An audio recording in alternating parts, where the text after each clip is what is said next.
A paz do Senhor, seja bem-vindo a mais uma aula aqui do EBD em Foco. Eu me chamo Herberson e nesta aula eu vou ministrar a lição número 9, que tem como título Uma Igreja que se Arrisca. Nós estamos estudando a revista CPAD do terceiro trimestre do ano 2025 e agora na lição número 9 nós vamos falar um pouco mais sobre a questão da perseguição. Esse tema já foi tratado na lição número 7, só lembrando que eu não gravei a aula número 7, eu tive um problema pessoal, não gravei. Mas você estudou a lição número 7, suponho que você tenha feito isso, e lá falou sobre perseguição.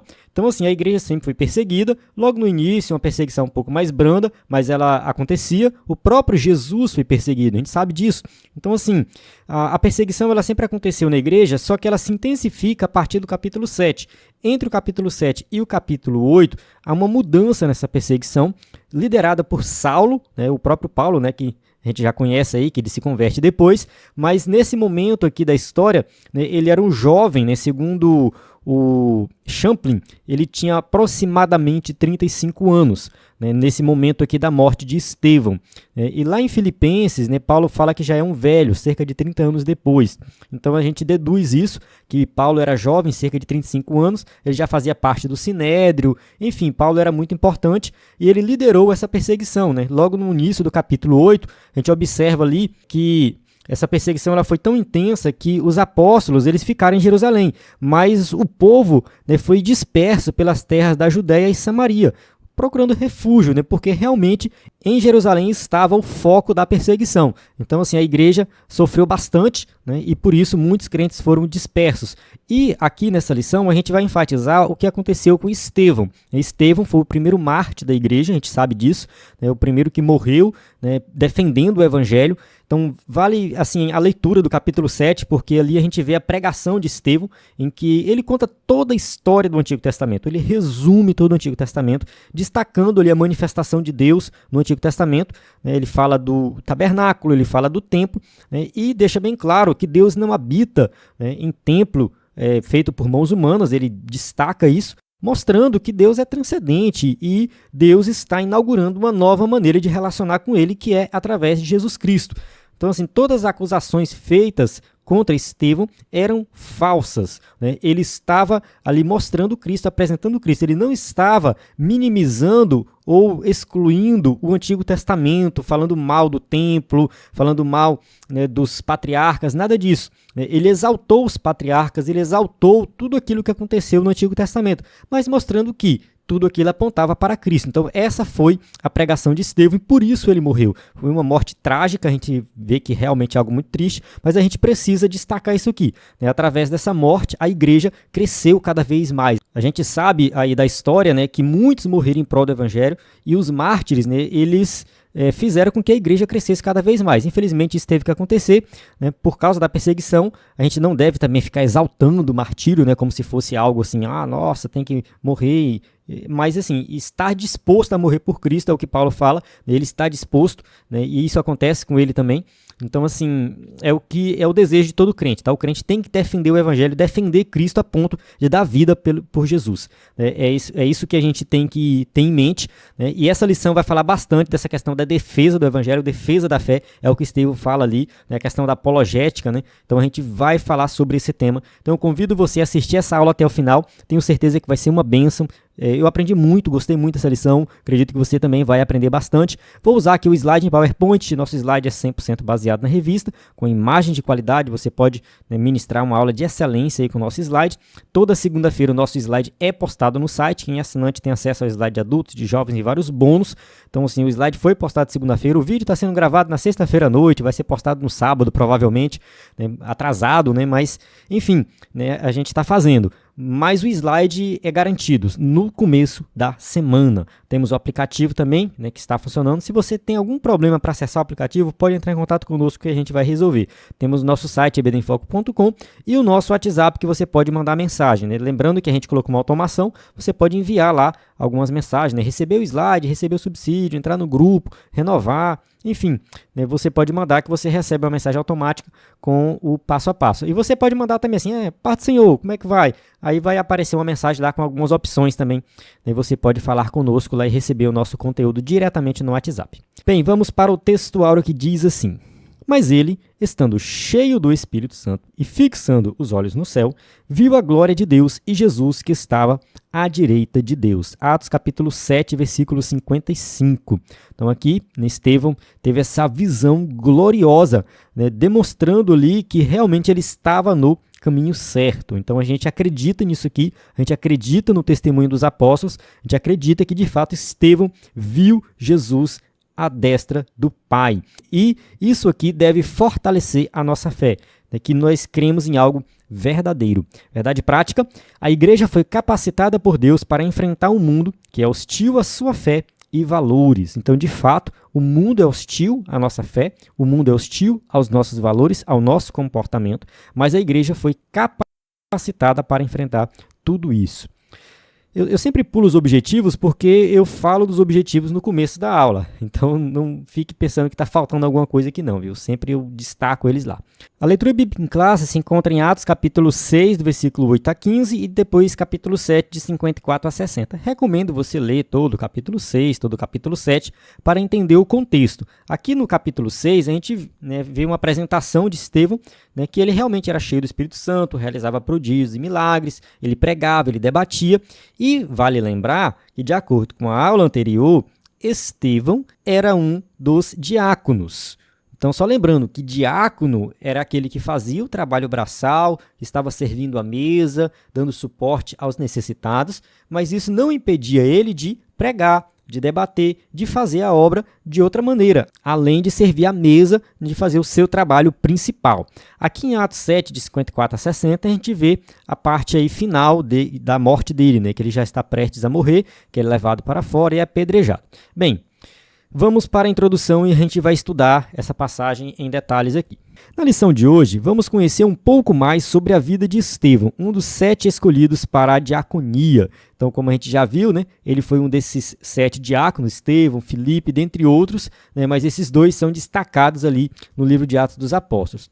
Quando lemos esse texto do livro de Atos, logo percebemos que estamos diante de uma pessoa extraordinária, de grande fé, cheio do Espírito Santo e de sabedoria. Então, sim, Estevão era dedicado na obra, buscava Deus e tinha, né, o Espírito Santo na vida dele. Um autêntico cristão destemido. Estevão é um modelo para todo cristão e, sem dúvida, serve de modelo para a igreja do Senhor.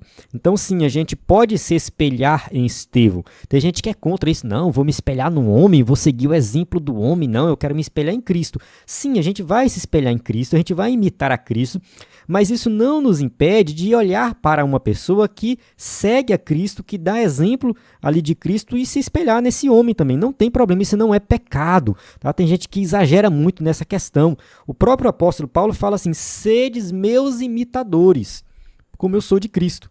Ou seja, se você não quer imitar Cristo porque acha que está muito longe, né, assim, difícil alcançar o padrão de Cristo, me imita, porque eu imito a Cristo.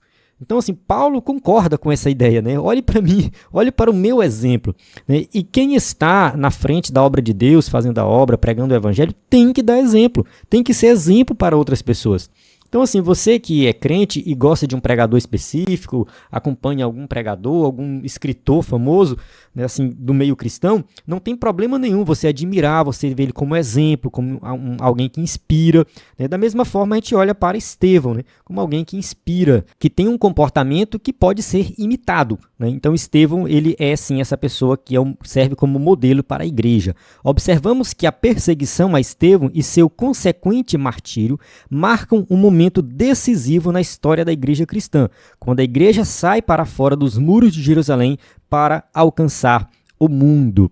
Então, sim, logo no início, a igreja estava confinada em Jerusalém, ali entre os muros. A perseguição, de certa forma, foi algo bom, né, entre aspas, assim, algo bom, foi permitida por Deus para que a igreja se espalhasse. Foi a partir da perseguição que eles foram pregar em Samaria e por todo o Império Romano e até os confins da terra. Então, assim, os crentes realmente estavam muito empolgados, muito felizes com tudo o que estava acontecendo ali em Jerusalém. Mas Deus queria que eles fossem para fora dos muros de Jerusalém. E isso aconteceu somente a partir dessa intensa perseguição. Estava tendo, portanto, cumprimento das palavras de Jesus de que a igreja seria testemunha tanto em Jerusalém, Judéia, Samaria e até os confins da terra. Atos 8.1 marca o início daquilo que foi anunciado em Atos capítulo 1, versículo 8. Então observe que isso vai acontecer ao mesmo tempo. Não é primeiro em Jerusalém, depois em Samaria e depois nos confins da terra. Não, é tanto em um como em outro. Então, ao mesmo tempo que o evangelho está sendo pregado em Jerusalém, ele deve ser pregado em Samaria e deve ser pregado até os confins da terra. Se você está assistindo pelo vídeo, provavelmente está vendo aí a imagem, né, que mostra isso, né, reflete essa diferença de local, né, que o evangelho deve ser pregado, né, em vários lugares ao mesmo tempo, seguindo essa lógica que Jesus ensinou. Porque eles estavam em Jerusalém, moravam em Jerusalém e, né, ali era o lugar principal deles, né? Então a igreja nasceu ali, mas ela tinha que se expandir até os confins da terra. Vamos para o tópico 1. Estevão e a igreja que tem sua fé contestada. 1.1. Aprendendo com Estevão. Com Estevão, em Atos capítulo 6 e 7, aprendemos que a fé cristã sempre será questionada. Ele enfrentou oposição e todo cristão também enfrentará. Então, sim, sofrer oposição por causa da nossa fé, isso vai acontecer. E não pense que essa oposição vai ser uma oposição de perseguição, de alguém querer te bater, te prejudicar de alguma forma. Não necessariamente assim.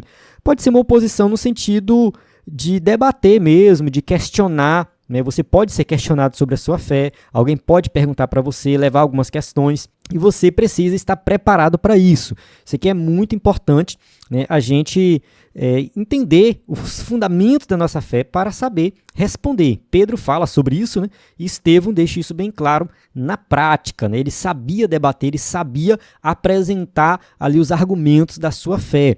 Infelizmente, a gente falha muito nesse quesito. A Escola Bíblica Dominical tem esse propósito de ensinar a palavra de Deus para que nós possamos realmente entender a nossa fé, mas muitas vezes a gente não consegue cumprir esse propósito como algumas outras igrejas por aí. A gente observa, por exemplo, a Igreja Adventista, Testemunho de Jeová, eles têm um sistema de ensino muito bem organizado que todo mundo lá sabe, né, de cor o que eles acreditam. Não estou dizendo que eles estão certos na crença deles, mas a maneira que eles fazem para que as pessoas tenham uma compreensão da doutrina da igreja, da fé, é muito interessante, eu acho interessante. E a gente precisa se organizar nesse sentido para que todos possam ter esse conhecimento, né? Conhecimento da fé que nós temos. A fé será colocada à prova, sem espaço para indecisão. Além disso, Estevão nos ensina que todo cristão deve saber defender sua fé. Então fica bem claro aqui, né? Estevão deixa bem claro que a gente precisa saber fazer essa defesa. Olha que ele foi acusado com falsas testemunhas e ele argumentou, demonstrando um conhecimento profundo das escrituras do Antigo Testamento. Se você lê Atos capítulo 7, você observa os detalhes que Estevão tem em mente. Ele fala tudo aquilo ali de cor. E também o que está registrado para nós é um resumo. Muito provavelmente, aquele discurso de Estevão ali foi mais extenso, foi mais detalhado. Então, assim, Estevão tinha ali, né, os fundamentos da sua fé na sua cabeça, no seu coração, de corpo e alma, ele se entregou aquilo ali. Então, a gente precisa saber defender a nossa fé em qualquer situação. Explicar e sustentar as crenças cristãs é uma responsabilidade da igreja e cada crente precisa entender no que acredita e como responder a desafios. Então, sim, nós precisamos estar preparados para defender, né, tudo aquilo que é jogado contra nós. Então, todos os argumentos contrários à nossa fé, às nossas doutrinas, a gente precisa saber defender. No entanto, em um mundo que muitas vezes se opõe ao cristianismo, não basta apenas defender a fé. É preciso estar preparado até mesmo para enfrentar perseguições. Então, a defesa da fé é um nível e a perseguição já vem em um nível maior. Então, nesse caso, a perseguição ela vai acontecer e nós precisamos estar preparados para resistir a ela. Estevão é um exemplo de coragem, mostrando que tanto o cristão quanto a igreja devem estar dispostos a permanecer firmes, mesmo que isso signifique perder a liberdade ou até a própria vida.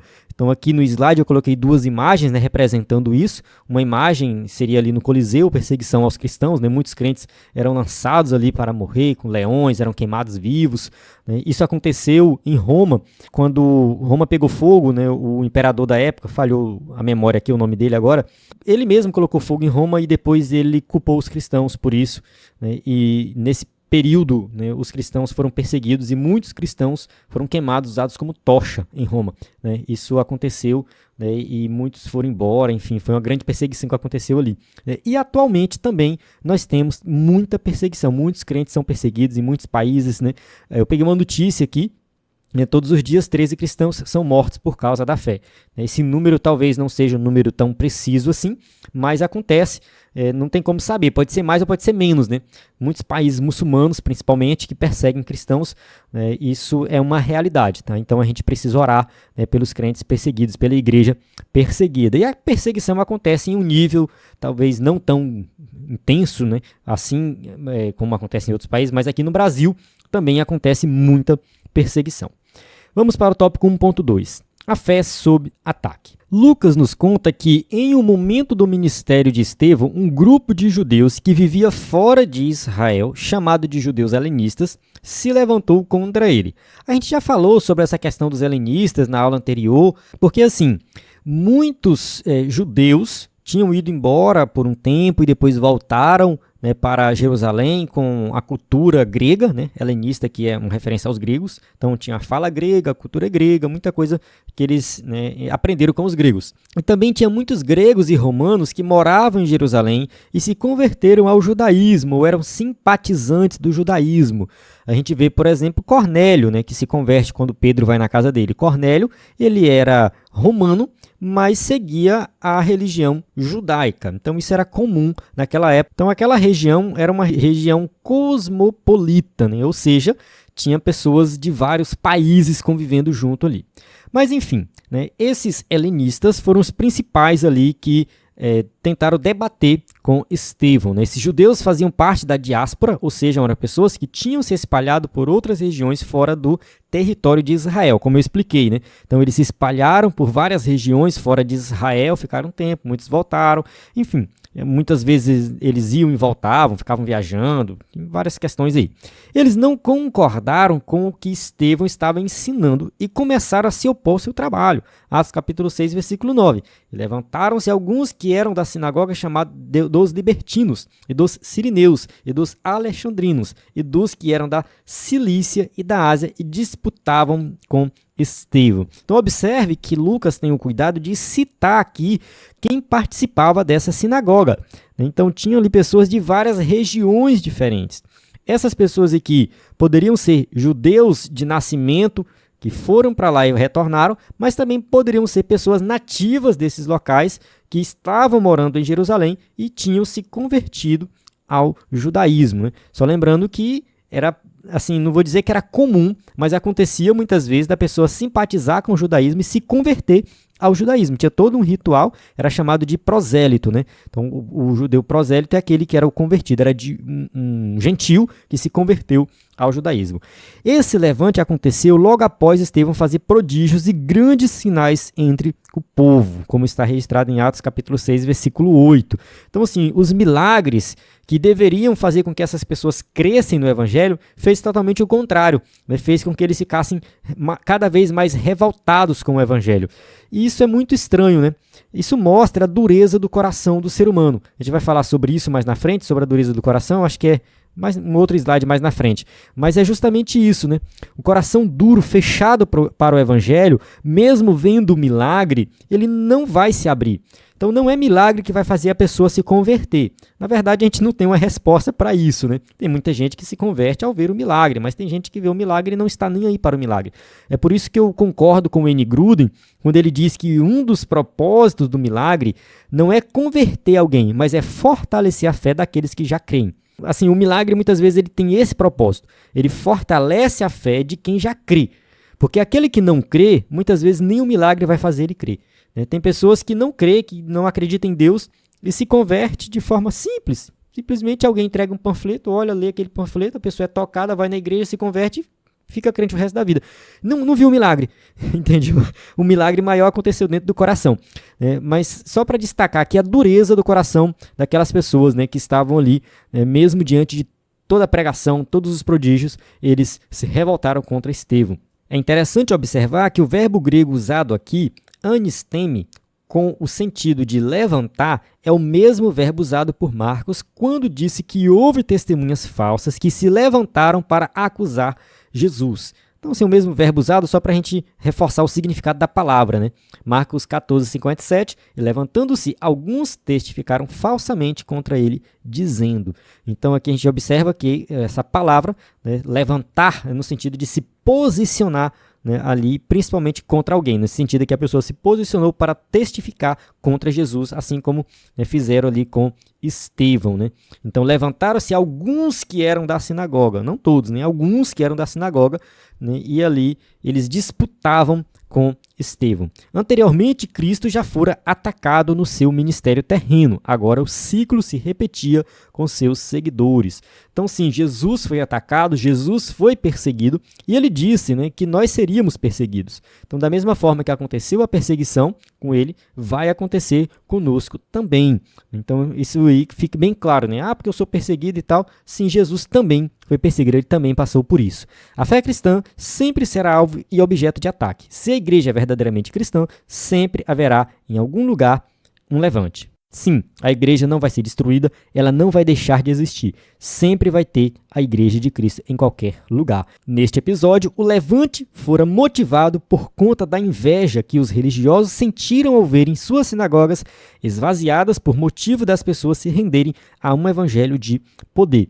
Sim, com certeza, né? Muitas pessoas se convertendo, então muitos abandonaram ali o judaísmo, abandonaram a sinagoga, né, e foram crer em Jesus como Salvador e praticar fé nas suas casas e tudo mais.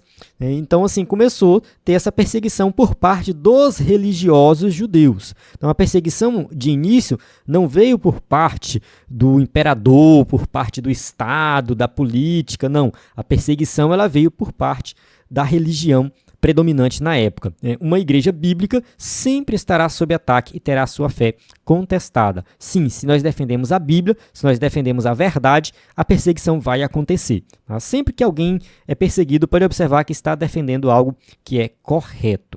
Antes de avançar aqui para o tópico 1.3, vou só abrir um parênteses aqui para falar um pouco sobre essa questão da perseguição nos dias de hoje. Né? Muitas pessoas que dizem que são perseguidas e tudo mais, só para a gente entender melhor algumas situações.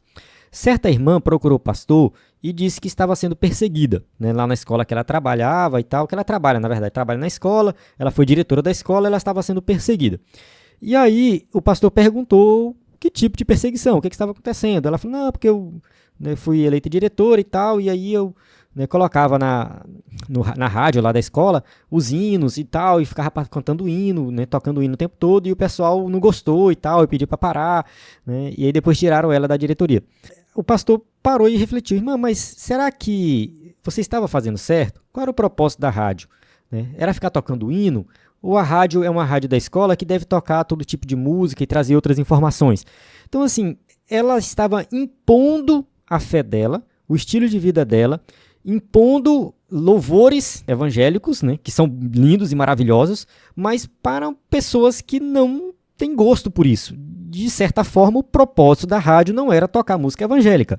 O propósito da rádio da escola era tocar música de outro tipo de música e, enfim, de forma geral, poderia ter uma música evangélica? Sim, poderia, mas poderia ter outra coisa, enfim, outro tipo de música, e ela estava impondo ali. Né? Então, assim, ela veio, né, dizer que estava sendo perseguida, mas, na verdade, isso não é a perseguição, entende? Ela estava errada. Né? De certa forma, ela estava agindo de forma errada ali naquela situação. E assim acontece em várias situações. A pessoa chega na empresa, né, e quer impor algum estilo de vida, algum comportamento voltado para o público evangélico e que as pessoas não estão preparadas para aquilo. As pessoas querem ter liberdade de agir como elas querem agir. Né? Então, assim, a gente tem que ter um pouco de cuidado para definir de fato o que é perseguição. Tá? Então, assim, impor a nossa fé, o nosso estilo e depois receber algo contrário a isso não necessariamente é uma perseguição. A gente tem que ter um pouco de cuidado nesse quesito aí. Tá? Quando se fala de perseguição, é algo que realmente implica que nós estamos sendo perseguidos e não que nós somos os perseguidores, né? Porque acontece muitas vezes isso.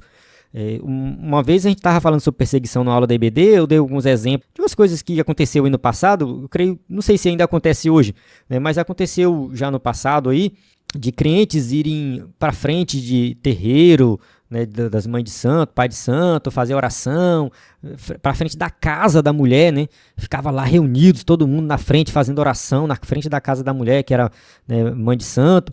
E isso foi caracterizado como perseguição religiosa por parte dos crentes. E eu concordo, porque não é assim que funciona. Entende? Se os crentes queriam de fato evangelizar aquela mãe de santo, eles poderiam ir na casa dela, tomar um café, conversar com ela, trocar uma ideia, apresentar o evangelho, orar, pedir autorização para ela para orar, vamos fazer uma oração e tal. Seria muito mais eficiente do que reunir todo mundo na frente e ficar lá orando como se fosse, sei lá, repreender um demônio, não sei.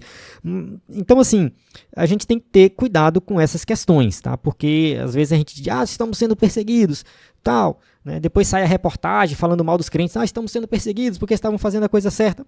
Não, vocês estavam fazendo errado, entende? Não foi assim que Jesus ensinou. Tem que ter um pouquinho de cuidado com isso. Mas vamos lá, tópico 1.3. A disputa com Estevão. Uma outra palavra usada nesse texto merece a nossa atenção. É o vocábulo suzeteo. Eu acho que é assim que pronuncia, tá? Eu sou um pouco fraco no grego, mas vamos lá. Só um detalhe aqui sobre a questão do grego antigo. A gente não sabe exatamente a pronúncia do grego antigo. A gente tem uma pronúncia que é tomada como padrão, mas não necessariamente ela é a correta. Tá? Então, assim, às vezes eu falo suzeteo, suzeteo, não se preocupe, estou pronunciando errado, não se preocupe com isso. Essa palavra é traduzida aqui como disputavam, e disputavam com Estevão, como está em Atos capítulo 6, versículo 9. Então, eles estavam o quê? Disputando com Estevão. Então, eles não estavam só ouvindo de forma pacífica, mas tinha ali um certo debate, né? Os léxicos ou dicionários de grego-português observam que este termo era frequentemente usado no contexto de discussões religiosas ou filosóficas, onde diferentes pontos de vista estavam sendo examinados ou desafiados. Então, sim, uma palavra bem ampla, uma palavra que tem vários significados, mas tem essa força, né, de que ali tem um debate religioso, filosófico, tem um ponto de vista sendo imposto ali. Então, era uma forma de debater ideias e impor aos outros a sua forma de enxergar as coisas. Então não era um debate normal, era um debate de imposição. Em outras palavras, os judeus helenistas não estavam simplesmente discutindo com Estevão, isto é, batendo boca, mas procurando a todo custo sobrepor sua cosmovisão através de uma narrativa bem construída. É claro, né, isso aqui é algo que eles estavam tentando fazer no sentido de que vocês estão errados, ou seja, vocês que seguem a Jesus estão errados, totalmente errados, nós somos os corretos, os certos, e a gente vai a todo custo impor o nosso ponto de vista. Era isso que eles queriam. Tópico 1.4, a falsa narrativa. A igreja sempre teve de lidar e combater as falsas narrativas. Isso aqui é algo que sempre aconteceu no passado, acontece nos dias de hoje também. Vamos lá, nos dias de Jesus, ele foi acusado de enganar o povo. João capítulo 7, versículo 12, diz assim, e havia grande murmuração entre a multidão a respeito dele. Diziam alguns, ele é bom, e outros diziam, não, antes engana o povo. Então, sim, né, havia ali, no meio do povo que seguia Cristo, né, na verdade, tinha aqueles que seguiam a Cristo porque realmente acreditavam nele, mas tinham aqueles que seguiam a Cristo só para falar mal dele, né, e distorciam o que Cristo ensinava e tudo mais, testemunhava de forma falsa contra Jesus, né, e, enfim, Jesus foi preso com um falso testemunho, falsas acusações, né. Quando ele ressuscitou, criaram a narrativa de que seu corpo havia sido roubado pelos discípulos. Vamos ler aqui Mateus 28, 13. Dizei, vieram de noite os seus discípulos e dormindo nós o furtaram. Então isso aqui foi uma narrativa falsa que eles criaram, né? Dizendo que os discípulos furtaram o corpo de Jesus e tudo mais. Só que isso era impossível. A pedra estava selada, né? Quem tirasse o selo romano era digno de morte. Né? Era uma pedra pesada. Eles não iam conseguir empurrar essa pedra, né, sem acordar os soldados romanos. Enfim, né? Então isso aqui foi uma narrativa falsa para negar a ressurreição de Jesus. O apóstolo Paulo foi acusado de pregar contra os decretos de César e, pelo fato de pregar a respeito de Jesus e da ressurreição, o acusaram de pregar deuses estranhos. Hoje não é diferente. Vamos ler aqui Atos capítulo 17, versículo 7 e também Atos 17, versículo 18. Só para contextualizar, Paulo estava em Tessalônica, aqui nesse contexto, né? E ele foi levado para a casa de um homem chamado Jason, né? E por isso que eu coloquei aqui a parte B do versículo, né, que faz mais sentido. Eles foram atrás de Paulo, né, e fala assim, e todos estes procedem contra os decretos de César, dizendo que há outro rei, Jesus. Ou seja, eles estavam acusando Paulo de pregar um novo rei, né? Isso aqui era para levar as autoridades romanas e tudo mais, falar, olha, ele está pregando um novo rei e tal, dizendo que César não é rei, né? Que esse rei é Jesus. Né? Assim, é claro que Jesus é rei, né? Mas não é um rei terreno, né? Ele não estava lá tentando tomar o trono de César, né, do imperador, nada disso, né? Jesus estava reinando já no céu aqui nessa época, né? Vamos ler aqui o versículo 18, diz assim, ó, e alguns dos filósofos epicúreos e estoicos contendiam com ele, e uns diziam, que quer dizer este tagarela? E outros, parece que é pregador de deuses estranhos, porque lhes anunciava a Jesus e a ressurreição. Sim, o mundo naquela época acreditava em vários deuses e tudo mais, né? Paulo está num contexto que é um contexto que realmente as pessoas estavam perdidas, adorando deuses diferentes, e para eles, a pregação de Paulo era uma pregação de mais um deus qualquer. Deuses estranhos, está trazendo aqui um deus diferente. Então, a abordagem que Paulo fazia para pregar o evangelho aos gregos, aos romanos, era uma abordagem diferente que ele tinha para com os judeus. Quando Paulo pregava para os judeus, Paulo fazia uma abordagem falando do Antigo Testamento e tudo mais, cumprimento das promessas. Quando Paulo pregava para os gregos, para os filósofos, né, os epicureus e tudo mais, os estoicos, Paulo tinha que fazer uma abordagem um pouco mais genérica, né? Ele não podia fazer referência ao Antigo Testamento porque eles não conheciam o Antigo Testamento. Então, realmente, Paulo ele tinha essa habilidade, né, de pregar para esses grupos diferentes. Então, a igreja luta em várias frentes com falsas narrativas que a todo custo querem minar o seu testemunho e desacreditá-la. Você pode reconhecer algumas dessas narrativas? Então, sim, a igreja, muitas vezes, ela vai sofrer esse tipo de ataque, né? Um ataque um pouco mais no campo das ideias, né? Contrariando as nossas ideias, criando falsas narrativas. E isso a gente, né, já observou em vários momentos da história e hoje não é diferente. Vamos para o tópico 2, Estevão e a igreja que defende sua fé. O tópico 1 foi bem extenso, né? O tópico 2 e 3 é um pouco mais curto, né? Mas vamos lá. 2.1, Deus na história do seu povo. Estevão é conhecido como o primeiro defensor da fé cristã e o primeiro mártir da igreja. Ele faz uma defesa apaixonada da fé, usando a própria história do povo de Israel como base. Quem assistiu a aula desde o começo, já falei sobre isso, né?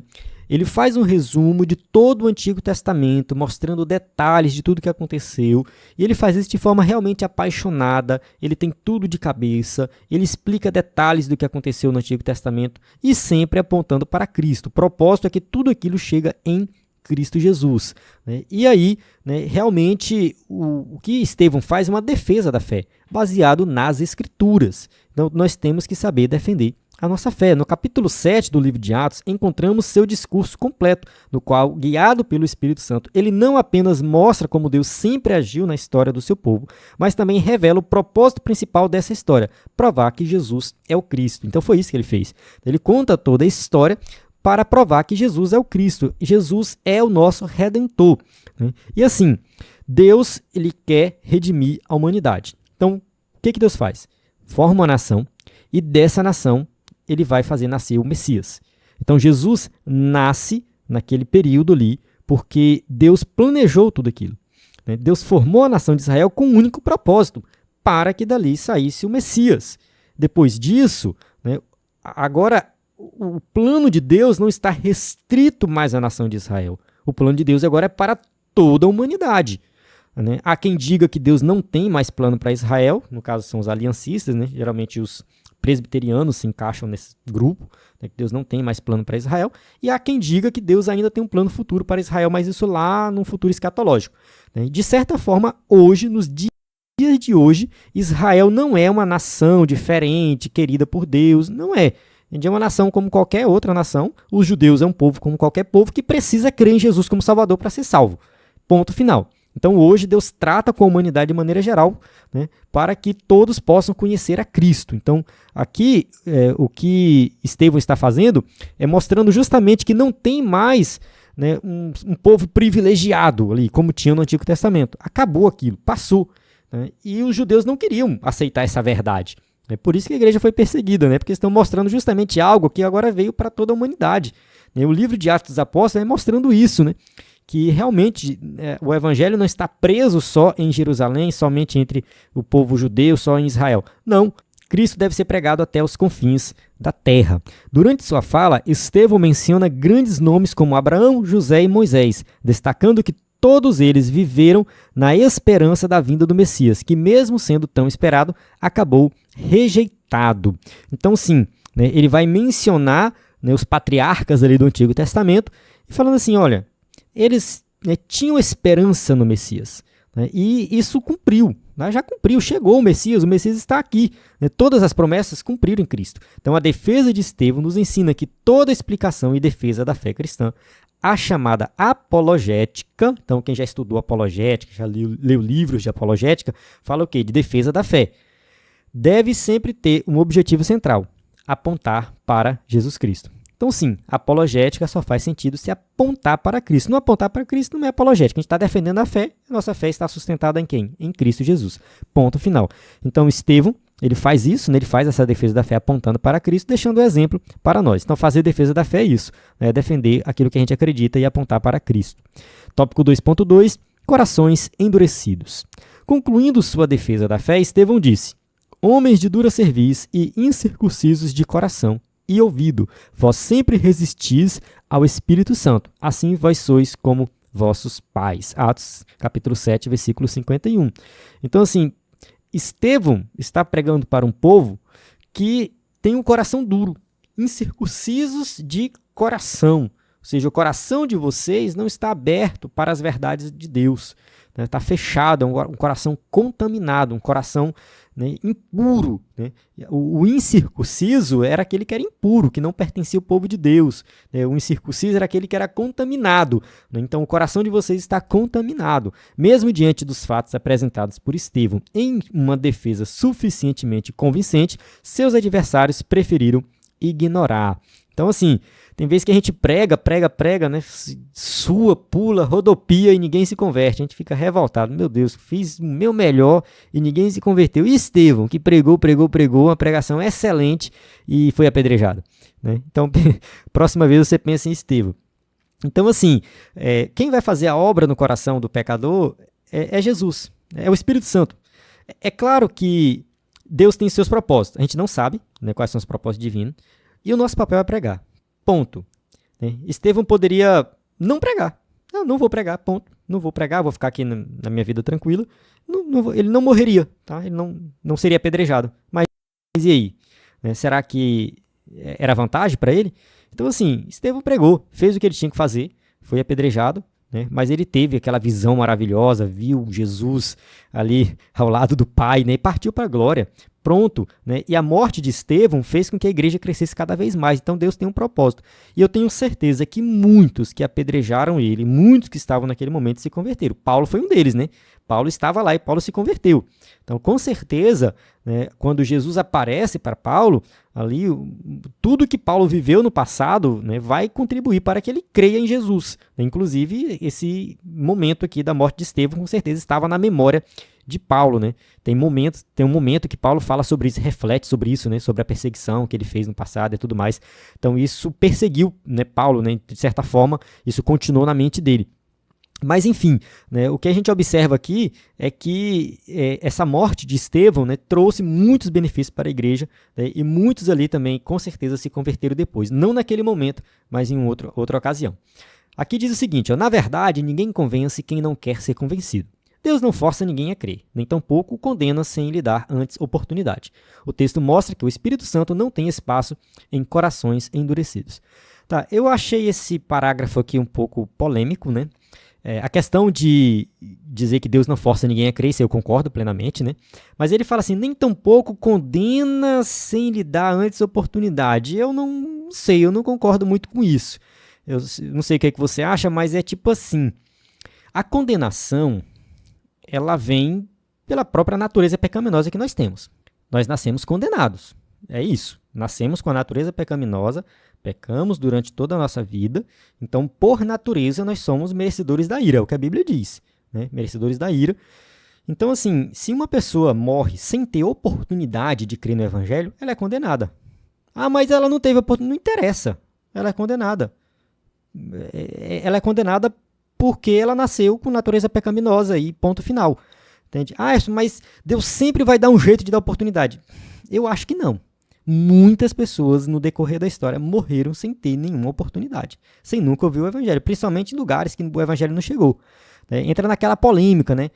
E o evangelho não chegou e tal, como que a pessoa faz? Deus vai condenar? Vai. Pronto. Entende? Eu acho que esse é o entendimento principal, principalmente no meio evangélico.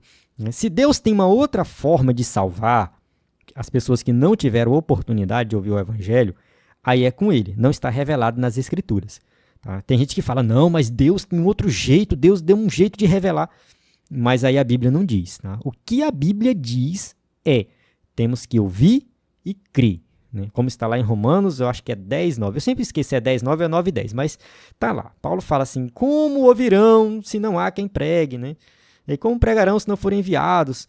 Então assim, lá Paulo deixa bem claro que, né, a salvação só vem através do ouvir, e ouvir a palavra de Deus, ouvir o evangelho. Então, assim, se a pessoa não ouviu, ela não teve oportunidade, ela vai ser condenada. Essa é a visão que eu tenho, eu não consigo ver outra resposta na Bíblia.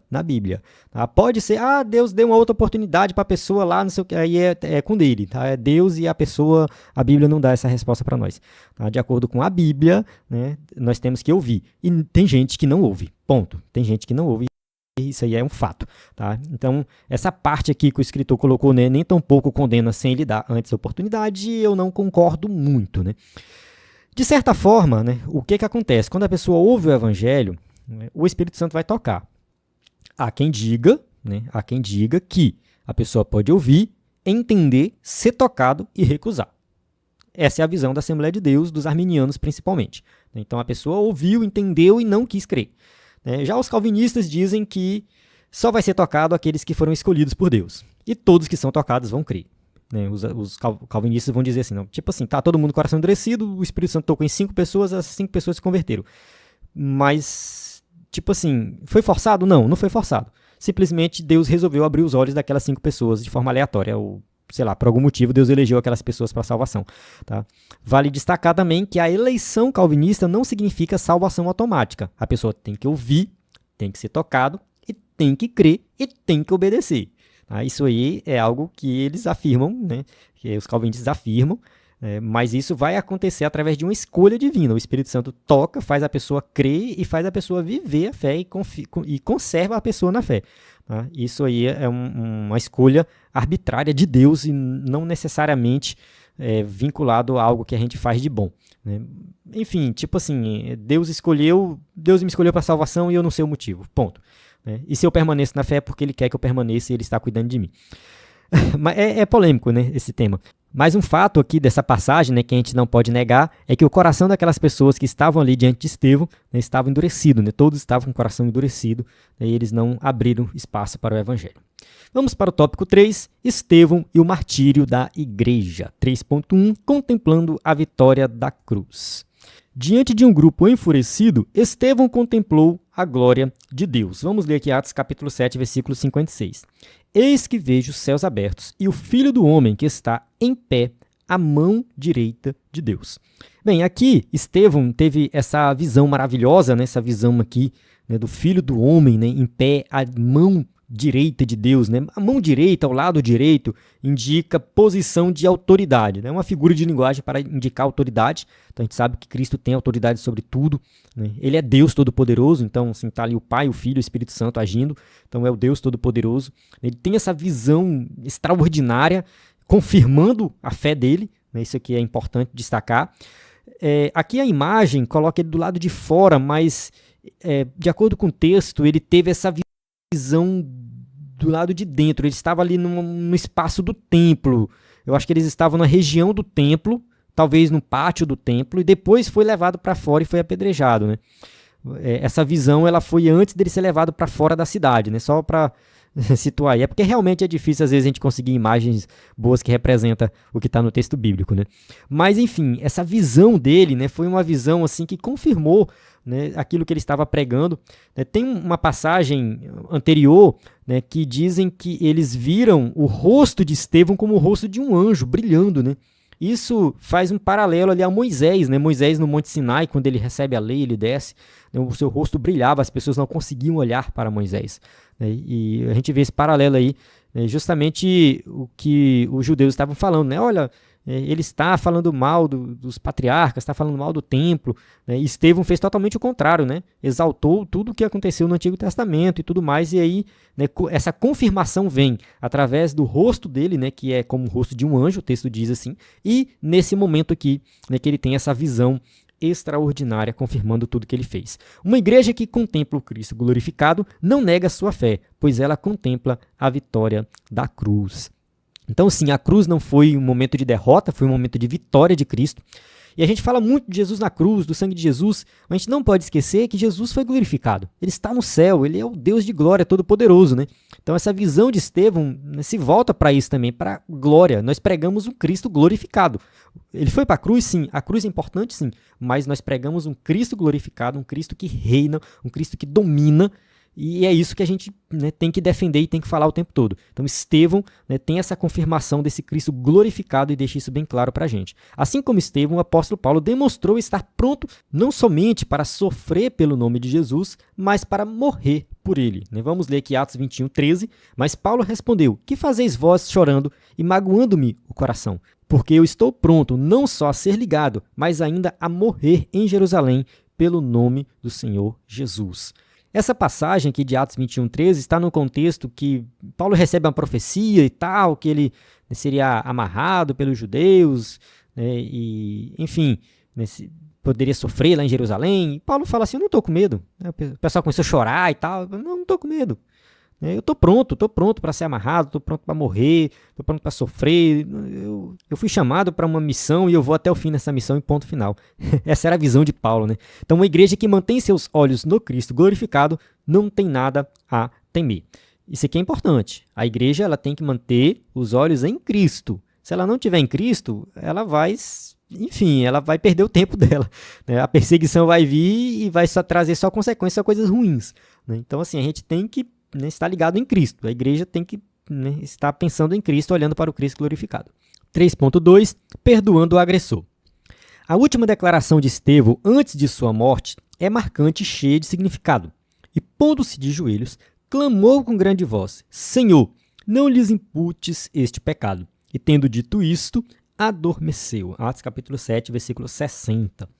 Então, observe que Estevão faz uma oração. E essa oração é direcionada a Jesus. Então isso aqui é algo que, assim, extraordinário, né? Estevão está ali prestes a morrer, ele faz uma oração, morre orando, né? Quantos têm essa oportunidade de morrer orando, né? E ele faz uma oração em prol daquelas pessoas. Não lhes imputes este pecado. Tá? Considere qualquer pecado, mas esse aqui não. Né? Eles não sabem o que estão fazendo. Né? E dito isso, ele adormeceu, no sentido de que ele realmente partiu para a glória. Então essa oração aqui, né, é algo que com certeza, né, serviu assim para muitos que estavam ali. Né? Por isso que eu creio que não somente Paulo, mas muitos, né, que estavam ali naquele local, né, que apedrejaram ele, se converteram depois, foram tocados pelo Evangelho. Aqui vemos um cristão que não teme a morte, porque contempla a coroa da vida. Nada temas das coisas que hás de padecer. Eis que o diabo lançará alguns de vós na prisão, para que sejais tentados. Tereis uma tribulação de 10 dias, ser fiel até a morte, e dar-te-ei a coroa da vida. Então aqui é uma das promessas que tem para os crentes, que está ali no contexto das cartas às igrejas do Apocalipse. Né? Só lembrando que no EBD em Foco a gente tem, né, esses sermões aqui das cartas às igrejas. Né? O meu TCC de teologia foi sobre, né, essas cartas, né, explicando essas cartas. Então é um material que eu gosto muito. Né? E no final de cada uma tem uma promessa, né? Tem essa promessa aqui, dar-te-ei a coroa da vida. Então aqui a gente tem essa promessa, né, que nós estaremos na glória. Né? Coroa aqui pode ser algo literal? Pode, mas, né, pode simbolizar também, né, posição de destaque e tudo mais. Então sim, né, Estevão teve essa visão, né, e Estevão estava assim certo de que ele estava indo para a glória, que ele partiu para a glória. E todos nós temos que ter essa certeza também, né, que ao morrer não é o fim, mas que nós vamos partir para a glória. E um dia, né, nosso corpo vai ressuscitar, né, nós iremos ressuscitar, teremos um corpo glorioso e viveremos a eternidade com Cristo. Temos aqui a figura de uma igreja que literalmente se dá pelo perdido, que se sacrifica por ele. Esse deve ser o modelo a seguir. Então, a igreja, né, que prega o evangelho, que se sacrifica, a igreja que faz a diferença. É um modelo a ser seguido, né? Então, Estevão deixou o exemplo, nós devemos seguir esse exemplo. Amém? Chegamos na conclusão da nossa aula, que diz assim: Estevão, um dos 7 escolhidos para o trabalho social da primeira igreja, representa o modelo de uma igreja verdadeiramente bíblica. Qualificado, cheio de fé e do Espírito Santo, não teme se posicionar diante de um mundo e de uma cultura contrários. Não teme o sofrimento, nem mesmo a morte na defesa daquilo que acredita e prega. É o modelo de uma igreja que, em vez de ficar no seu conforto, vai até as últimas consequências, arriscando-se pelo seu Senhor.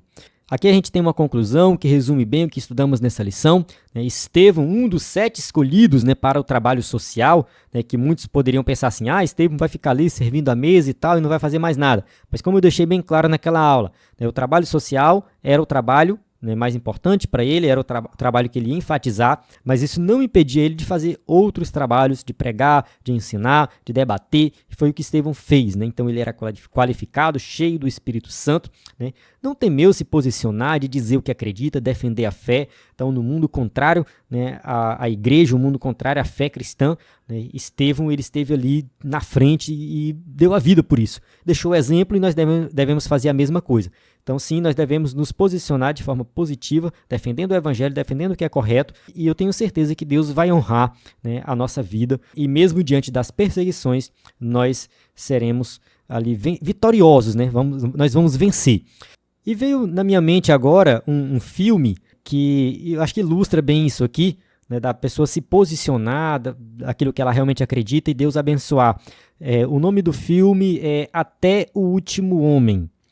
Semana passada eu prometi uns filmes e acabei esquecendo, né, de colocar no comentário, né? Semana passada eu falei de uns filmes de racismo, né, sobre racismo e tal, e agora eu lembrei desse filme, né? Até o Último Homem é um filme de guerra, né? Quem não gosta de filme de guerra não assista, mas é um ótimo filme, um excelente filme, né? E esse filme mostra um soldado cristão que ele se recusa a pegar em arma.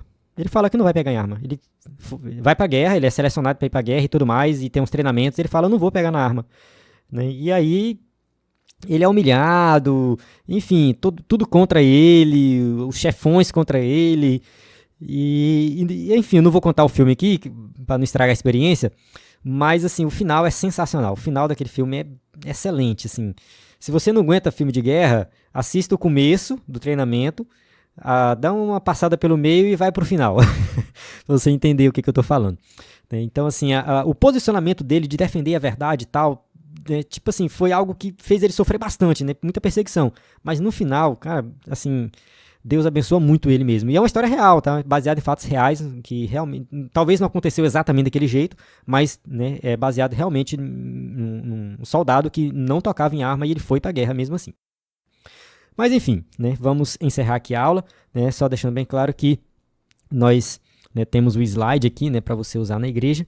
Né, se você quiser usar o slide para ministrar uma aula de excelência na EBD, o nosso site, o nosso WhatsApp, né, o nosso aplicativo. Então, na plataforma EBD em Foco, você tem tudo o que precisa para ministrar uma aula de excelência na EBD. A paz do Senhor, até a próxima aula.